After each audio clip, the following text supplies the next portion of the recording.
Episode 2 of the family gathering at Sun Valley, and it is time for the pièce de résistance of the week, whitewater rafting at Stanley, which is an hour's drive from Sun Valley. The Salmon River looked quite peaceful as we drove by it, so our nerves were calm when we arrived at the White Cloud facility. To make certain of this, we receive a pep talk on how safe it is all going to be, and we get kitted up in our waterproof jackets and booties. It's all dressed up, beautiful. Take a photo. Take a photo.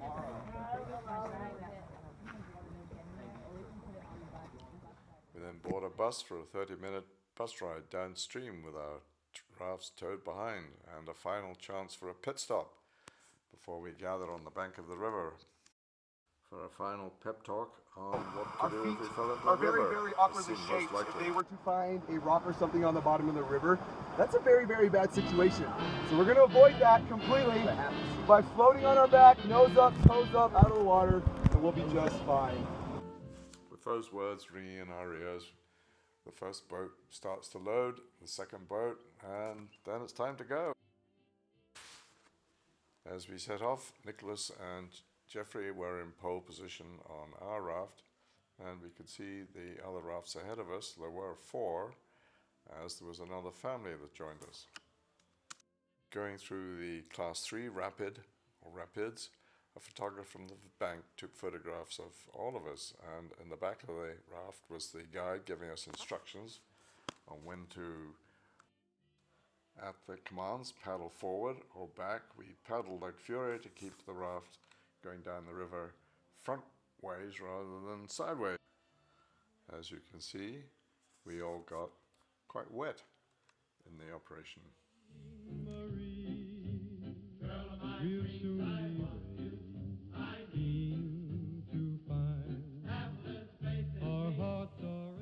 All the boats having negotiated the Class 2 and Class 3 rapids, it was a sense of relief, I think, as you can see on people's faces when they reached the shore.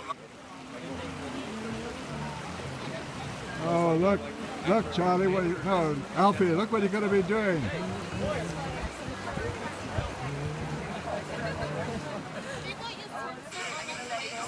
were offered the chance to canoe rather than raft. Here we are at our lunch spot, stripping off. Beautifully warm. We've just done several Class 3 rapids. The wet clothes were hung out to dry, and of course Grandma got wet like the rest of us, and she had to change, so they formed an Indian circle round her so nobody could look, and you can just see her in the middle in the green shirt. After all that, it was time for a well-earned drink and lunch, and the guides put together an excellent lunch which we all enjoyed, and Alfie is putting on some sun cream for the afternoon. To pass the time, the guides were trying to skip stones across the river, and Porkchop was still cooking and doing his peach cobbler, which was very tasty. Grandma getting back into her wet gear, and we're off again, this time with Charlie in pole position. And there you can see our guide walking in the river, and what's he doing? He's bringing a bottle of whiskey. Oh, that's yummy. Yeah. Yeah! Yeah, it's the thing is, so I guess some guy, like I can't remember his name, I think his name is Ben, just told Pat one day, he's like, there's a new rock, like, you talk about rocks, like to avoid, he's like, yeah, there's a new rock coming out, and Pat's like, wait, I haven't seen any new one, which one? He's like, Whiskey Rock. And so he comes down, he just drops off a bottle of whiskey every time it clears, I guess. It's like red So- pudding. Well, that's something. Happy faces after the whiskey, except for Grandma. Looks like it didn't go down too well. On the way back to base, the guides entertained us with some magic and then some jokes. And we also told jokes.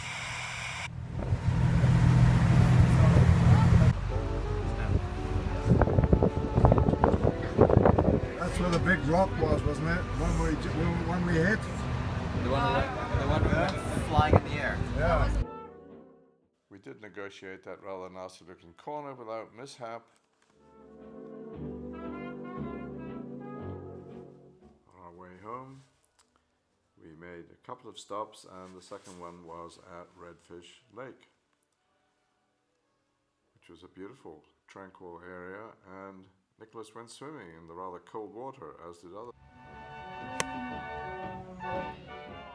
If it's a hole in one, it'll be recorded. Both shots we see were good, and Jem and GP were the other part of the four. We passed the Rudd Mountain chairlift, which apparently was the first to be erected in North America, and saw some wildlife on the road. The evening's entertainment was a night out in Ketchum, starting at the Wild West Pioneer Saloon. To make it authentic Wild West, there were deer and moose heads on the wall. After a few drinks, it's that way, Jamie, not that your way, we move on to Enoteca for dinner. Very tasty dinner. And fortunately, most people are walking home, but those that are not, somebody is not drinking.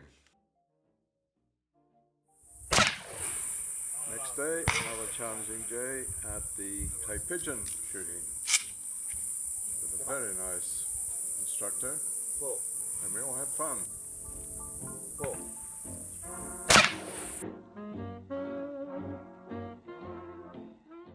Julie and Linda kindly did the scoring for us, and not far away, the other four were on the range.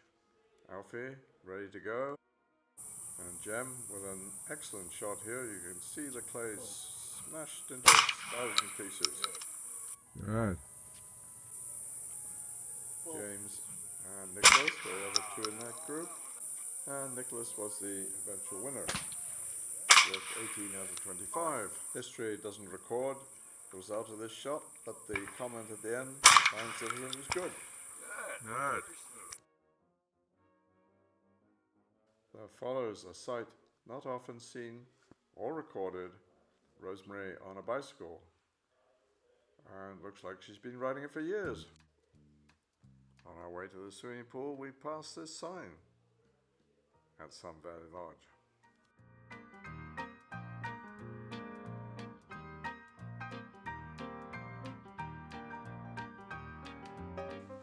It was hot, but not too bad in the shade. On my way back to the house, I tried to catch up with Nicholas and Lois without success. They were hightailing it to the house for the evening meal. And it is Anna and Jamie who are the chefs preparing their signature dish, jerk chicken. In the meantime, others are organizing the setup for the family photo, and there it is.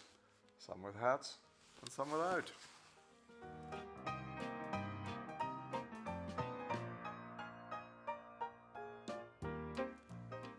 With the photos out of the way, it's time for cocktails before dinner and a little relaxation while the chefs are still slaving away in the kitchen.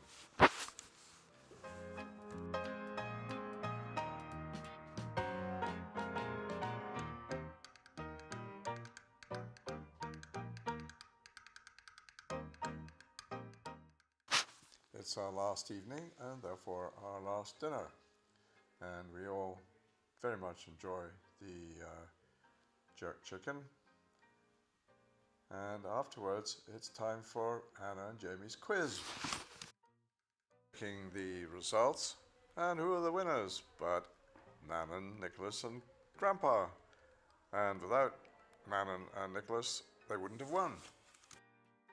And now it's time to tidy up the mess and put away the empty bottles, and it's good to see that the bottle Macallan brought by Jeffrey is empty.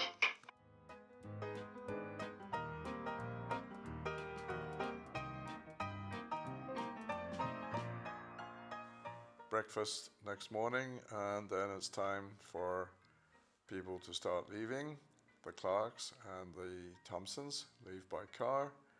And we all have to thank Julie and Jeffrey for organizing a wonderful few days. A picture from the plane on the way to Seattle, and goodbye to Anna and Jamie in Seattle.